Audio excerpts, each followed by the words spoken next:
Clean up your life. Consider your circumstances. Start small.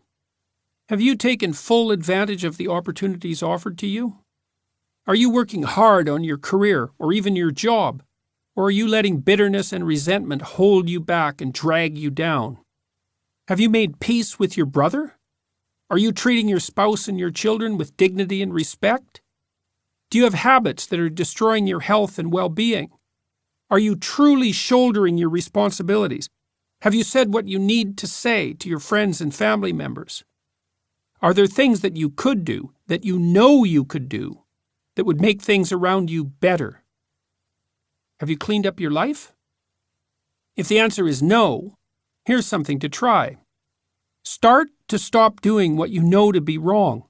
Start stopping today. Don't waste time questioning how you know that what you're doing is wrong if you are certain that it is. Inopportune questioning can confuse without enlightening as well as deflecting you from action. You can know that something is wrong or right without knowing why. Your entire being can tell you something that you can neither explain nor articulate. Every person is too complex to know themselves completely, and we all contain wisdom that we cannot comprehend. So, simply stop when you apprehend, however dimly, that you should stop. Stop acting in that particular despicable manner. Stop saying those things that make you weak and ashamed. Say only those things that make you strong. Do only those things that you could speak of with honor. You can use your own standards of judgment. You can rely on yourself for guidance. You don't have to adhere to some external arbitrary code of behavior, although you should not overlook the guidelines of your culture. Life is short, and you don't have time to figure everything out on your own. The wisdom of the past was hard-earned, and your dead ancestors may have something useful to tell you. Don't blame capitalism, the radical left, or the iniquity of your enemies. Don't reorganize the state until you have ordered your own experience. Have some humility. If you cannot bring peace to your household, how dare you try to rule a city? Let your own soul guide you. Watch what happens over the days and weeks. When you are at work, you will begin to say what you really think. You will start to tell your wife or your husband or your children or your parents what you really want and need.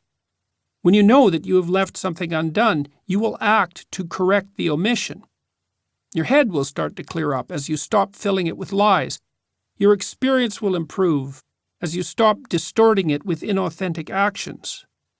You will then begin to discover new, more subtle things that you are doing wrong. Stop doing those too.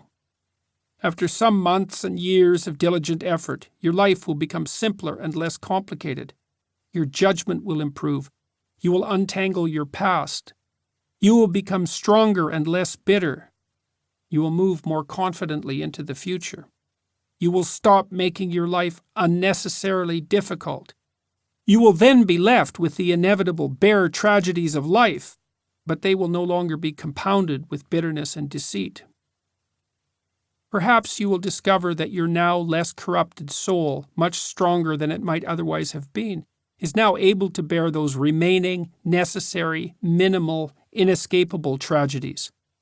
Perhaps you will even learn to encounter them so that they stay tragic, merely tragic, instead of degenerating into outright hellishness. Maybe your anxiety and hopelessness and resentment and anger, however murderous initially, will recede. Perhaps your uncorrupted soul will then see its existence as a genuine good, as something to celebrate, even in the face of your own vulnerability. Perhaps you will become an ever more powerful force for peace and whatever is good.